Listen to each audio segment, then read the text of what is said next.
Sahabat Ruang Diri, tema kita kali ini adalah Tuhan sebagai kata. Masih di dalam tema rangkaian besar dari buku God. Dari tema sentral, mungkin Anda tahu sesuatu yang tidak ingin Anda ketahui. Tapi yang akan kita bahas kali ini adalah Tuhan sebagai kata. Di episode pertama, saya menyebutkan satu filosofi Jawa atau ungkapan Jawa untuk menyebut Tuhan, yaitu Gusti Tan Keno Kinaya Ngapa. Yaitu Gusti, Jawa itu menyebutnya Gusti atau Pangeran untuk menggambarkan sesuatu yang lebih besar dari manusia. Tan Keno Kinaya Ngapa, yaitu sesuatu yang tidak bisa diumpamakan oleh apapun juga, yang tidak bisa dipikirkan oleh pikiran apapun juga. Tan Keno Kinaya Ngapa.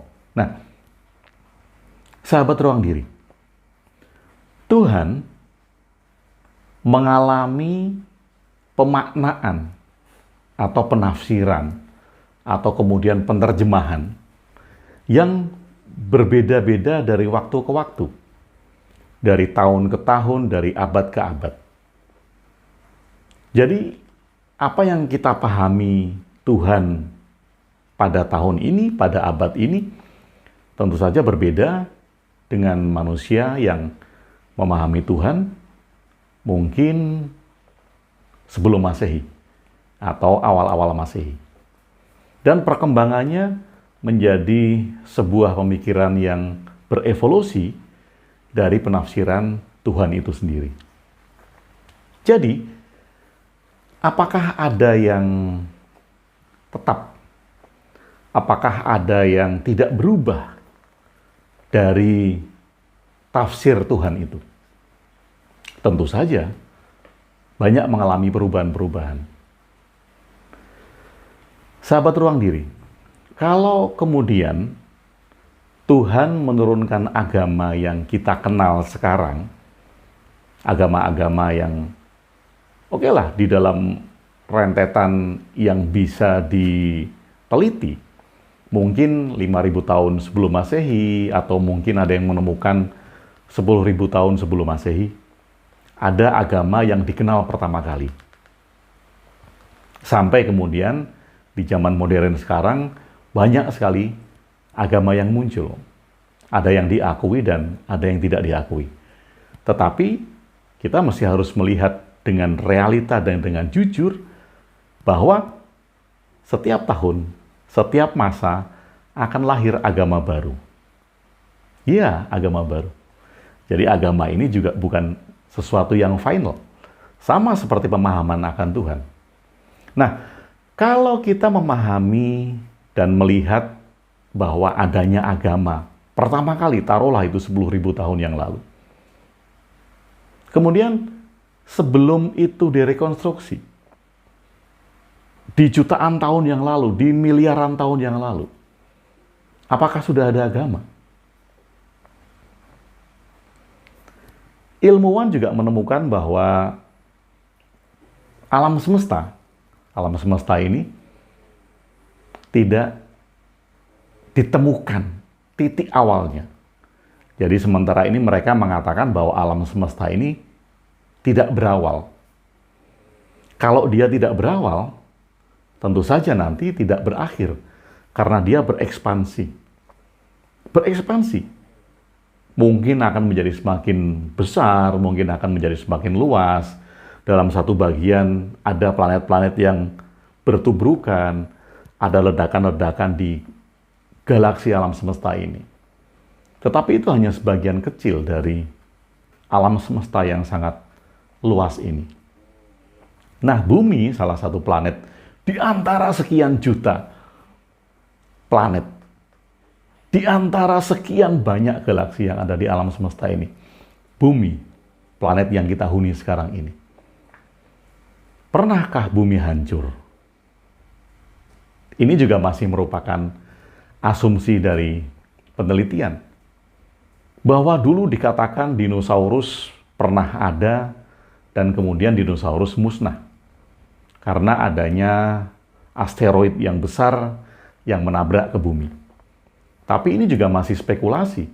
Sebagian ilmuwan mengatakan dinosaurus musnah ketika ada hantaman dari asteroid itu. Tapi kemudian ditemukan lagi, sebagian ilmuwan mengatakan musnahnya dinosaurus ini tidak tiba-tiba. Tidak begitu ada tubrukan kemudian bumi gelap gulita, dipenuhi asap, racun, dipenuhi panas karena hantaman asteroid. Sebagian ilmuwan mengatakan tidak demikian. Bertahap. Musnahnya dinosaurus dikatakan bertahap, tetapi sekali lagi itu masih asumsi. Belum merupakan sebuah penelitian final. Nah, kalau sekarang Anda memahami bahwa agama itu untuk mengatur kehidupan. Bahkan ajaran-ajaran agama, ibadah-ibadah yang ada di dalamnya, itu akan menyebabkan Tuhan memelihara Anda. Tuhan memelihara lingkungan Anda, Tuhan memelihara bangsa Anda, Tuhan memelihara dunia ini, Tuhan memelihara planet ini. Karena ibadah dan permintaan-permintaan yang dilakukan di dalam ritual-ritual agama. Kalau kemudian agama itu kita rekonstruksi ke belakang sampai 10.000 tahun yang lalu dan kita mengenal adanya agama pertama kali, lalu bagaimana sebelum itu? Bagaimana dengan jutaan tahun yang lalu? Bagaimana dengan miliaran tahun yang lalu? Ketika planet ini ada. Apakah dengan tidak adanya agama yang kita kenal sekarang, kemudian Tuhan akan murka kepada penduduknya? Penduduk bumi saat itu. Karena kita sekarang mengenal Tuhan karena dari agama. Kita kemudian bisa menyebutkan satu nama Tuhan karena dari agama. Dari kitab suci yang dibawa oleh agama itu. Nah, kalau sebelum itu ada, bagaimana Tuhan dikenal? Masing-masing bangsa, masing-masing suku mungkin mempunyai istilah sendiri-sendiri untuk menyebut sesuatu yang maha besar, yang di luar pemikiran manusia, di luar pikiran manusia. Toh Tuhan nggak marah. Tuhan juga tidak melaknat dengan berbagai macam tradisi, berbagai macam sebutan, dan berbagai macam ibadah-ibadah yang mungkin saat itu dilakukan dan tidak muncul dari agama yang kita kenal sekarang. Tuhan nggak marah. Dan Tuhan tidak melaknat, menghancurkan bumi, menghancurkan penduduk itu, menghancurkan daerah-daerah yang Tuhan anggap bahwa daerah itu tidak mengenalnya. Tidak, bukan? Kehidupan tetap berjalan seperti ini, dan dunia juga berjalan seperti ini. Planet bumi juga berjalan seperti ini. Kalau kita melihat perkembangan dari evolusi pemikiran tentang Tuhan, maka sebetulnya kita tidak tahu apa-apa. Kita nggak tahu apa-apa tentang Tuhan.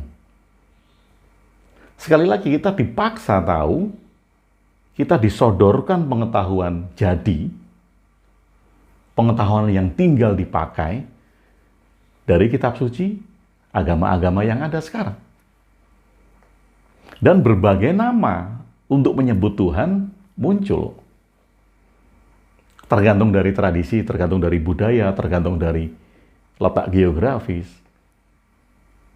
Bahkan dulu, sesuatu yang dianggap lebih besar dari manusia, yaitu matahari. Matahari dianggap Tuhan. Kemudian karena matahari ini menyengat, ada sesuatu yang lebih lembut. Kemudian menimbulkan keindahan, yaitu bulan. Bulan dianggap sebagai Tuhan. Bahkan kemudian ada manusia yang melihat api yang berkobar, itu sangat takjub. Dan api sebagai Tuhan. Ada batu besar, ada pohon besar saat itu. Kemudian ketika melihat pohon besar, melihat batu besar, melihat tanah yang gundukan yang besar. Manusia takjub. Karena ketakjuban itulah, maka kemudian dia mengasumsikan ada sesuatu yang lebih besar dari dirinya sendiri. Dan dia menyebut itu Tuhan. Sama seperti sekarang.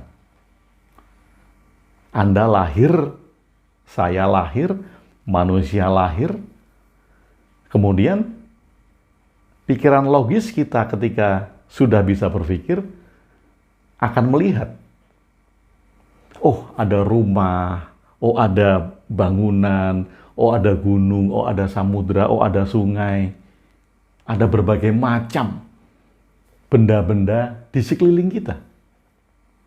Lalu pikiran logis kita bertanya kepada kita sendiri, nggak mungkin semua ini ada tanpa pencipta. Saya pernah diberikan sebuah hujatan ya, mengatakan bahwa saya tidak berpikir logis karena saya menganggap dunia ini tidak diciptakan, tidak berawal, dan juga tidak berakhir. Kemudian saya dikatakan bahwa saya nggak logis.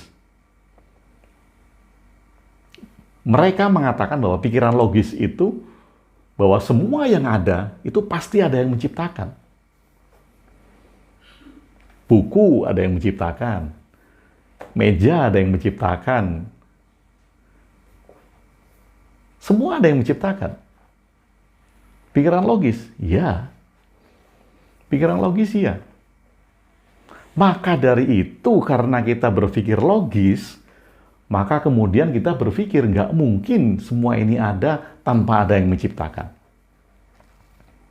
Dan karena pikiran kita bilang tidak mungkin, maka kemudian pikiran memproyeksikan pasti ada sesuatu yang lebih besar dari manusia sehingga bisa menciptakan semua ini. Ada sesuatu yang duduk, yang mengawasi manusia, yang duduk di sebuah singgasana, disebut sebagai singgasana Tuhan, disebut sebagai kerajaan Tuhan, mungkin disebut sebagai langit ketujuh dan segala macam. Tapi kita menganggap bahwa dia atau Tuhan itu duduk di atas sana mengawasi kita semuanya, mengatur kehidupan manusia, kemudian memberikan ganjaran. Kalau dia berbuat salah, dihukum. Kalau nanti dia berbuat baik, dicatat amalnya untuk di kehidupan selanjutnya pada saat dia nanti bertemu dengan Tuhan. Karena kita sedang memproyeksikan sesuatu yang lebih besar dari kita, yang jelas mengawasi kita, mengawasi kehidupan ini, karena pikiran logis mengatakan nggak mungkin semua ini ada tanpa ada yang menciptakan. Kemudian kita mengkreasikan bayangan-bayangan bahwa sesuatu yang lebih besar itu ada, sesuatu yang lebih besar itu bersemayam di atas kehidupan manusia, dan dia mengatur manusia. Nah, sahabat ruang diri, karena perkembangan pemikiran-pemikiran dan evolusi-evolusi manusia seperti itu, maka kemudian kita berpikir sekali lagi, kemudian kita menganalogikan bahwa nggak mungkin kalau tidak ada Sang Pencipta. Sekali lagi, kalau kemudian pertanyaannya siapa yang menciptakan semua ini? Siapa yang menciptakan alam semesta? Siapa yang menggerakkan kehidupan? Siapa yang mengawasi kehidupan? Siapa yang memberikan hidup? Siapa yang memberikan nafas? Siapa yang memberikan ruh? Jawaban saya adalah tidak tahu. Saya tidak tahu. Kita dipaksa tahu, kemudian kita diberitahu oleh agama, oleh kitab suci. Dan kita menyebut bahwa semua ini yang menggerakkan, yang menciptakan, yang mengatur dan menjaga adalah Tuhan. Lalu karena kita memproyeksikan Tuhan itu sesuai dengan pikiran kita masing-masing, sesuai dengan adat dan budaya di mana agama itu lahir, maka kemudian tercipta sekian banyak sebutan nama. Ada yang menyebut dengan nama berbeda-beda. Walaupun kemudian ada yang bilang bahwa namanya bisa beda-beda. Tetapi yang disebut itu adalah satu juga. Bagi saya tidak demikian. Apabila kita menyebut dengan nama yang berbeda-beda, otomatis persepsi dan asumsi kita juga berbeda. Kalau persepsi dan asumsi kita berbeda, yang dituju itu juga pasti berbeda. Karena kita sedang menuju pikiran kita masing-masing, kita sedang menuju persepsi kita masing-masing, kita sedang menuju asumsi kita masing-masing. Kalau saya menjawab bahwa semua yang menciptakan ini saya tidak tahu. Karena saya mendudukkan bahwa ketidaktahuan ini merupakan sesuatu yang sangat besar. Sesuatu yang melebihi pikiran itu sendiri. Kalau Anda menyebut bahwa Tuhan itu melampaui akal pikiran, Anda tidak bisa memberikan sifat. Sifat itu hanya ada di dalam pikiran. Semua hal yang bisa dideskripsikan itu ada di dalam pikiran. Sedangkan Anda mengatakan bahwa Tuhan melampaui akal pikiran. Kalau Anda setuju bahwa Tuhan itu melampaui akal pikiran, stop sampai di situ. Tidak akan ada sifat, tidak akan ada deskripsi, tidak akan ada nama. Karena dia melampaui akal pikiran.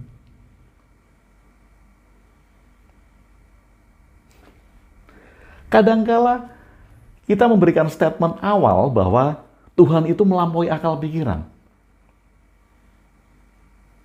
Ya kalau memang Tuhan itu melampaui akal pikiran, dia tidak bisa disebut dengan nama apapun juga. Nama itu ada di dalam pikiran. Sifat itu ada di dalam pikiran. Dia maha besar, maha pengasih, maha penyayang, maha pemberi. Sifat, walaupun ada kata maha di depannya, itu adalah produk pikiran. Kita setuju nggak bahwa Tuhan itu melampaui akal pikiran? Kalau setuju, stop sampai di situ. Tidak akan ada nama, tidak akan ada sifat, tidak akan ada tugas, tidak akan ada peran.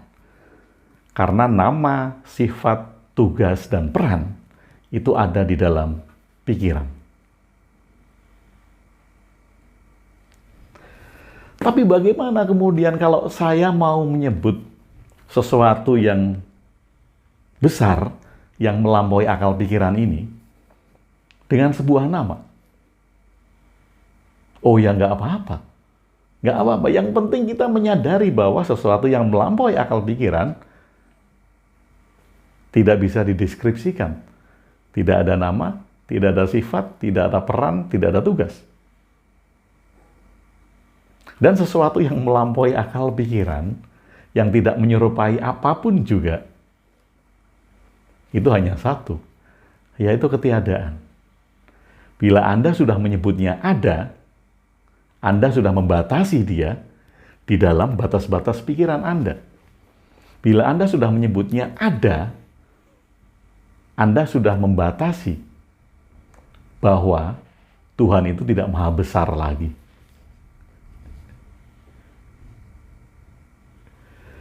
Sahabat Ruang Diri, karena kita menyebutnya dengan nama yang berbeda-beda, kita memberikan sifat, kita memberikan peran, kita memberikan tugas kepada Tuhan, jangan-jangan kita yang menciptakan Tuhan. Anda menciptakan Tuhan. Anda menciptakan Tuhan yang maha pengasih, maha penyayang, maha penghibur, maha pemberi, maha gagah, maha berani.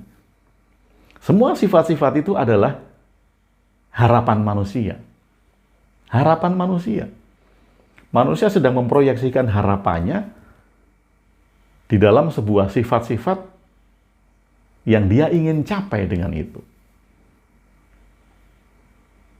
Karena kita menyebutnya, karena Anda menyebutnya, karena manusia kemudian menyebutnya, Dan karena dia menyebutnya atas dasar persepsi dan asumsi masing-masing, maka kemudian saya mengatakan Tuhan sebagai kata. Kita mau menyelami Tuhan dengan apa? Sekali lagi, kalau kita sependapat dan setuju bahwa Tuhan itu melampaui akal pikiran, kita tidak bisa mendekati Tuhan dengan pikiran. Kita tidak bisa mendekati Tuhan dengan memikirkan, apalagi kemudian membandingkan. Tuhan bukanlah gunung, Tuhan bukanlah sungai, Tuhan bukanlah laut yang luas. Kita mencoba sedang membandingkan, dan membandingkan itu adalah sifat dari pikiran. Kalau Tuhan tidak bisa didekati dengan pikiran, maka jangan pikirkan Tuhan. Kalau jangan memikirkan Tuhan, apa yang tidak bisa Anda pikirkan? Apa yang tidak bisa Anda pikirkan? Anda hanya bisa memikirkan sesuatu yang ada. Sekali lagi, Anda hanya bisa memikirkan sesuatu yang ada. Apa yang tidak bisa Anda pikirkan? Sesuatu yang tidak ada. Anda tidak akan bisa memikirkan sesuatu yang tidak ada. Untuk itulah, Tuhan menjadi ada karena Tuhan sebagai kata. Terima kasih sudah bersama saya Agung WB. Kita akan berjumpa lagi di tema selanjutnya. Salam bahagia dan cinta dari saya.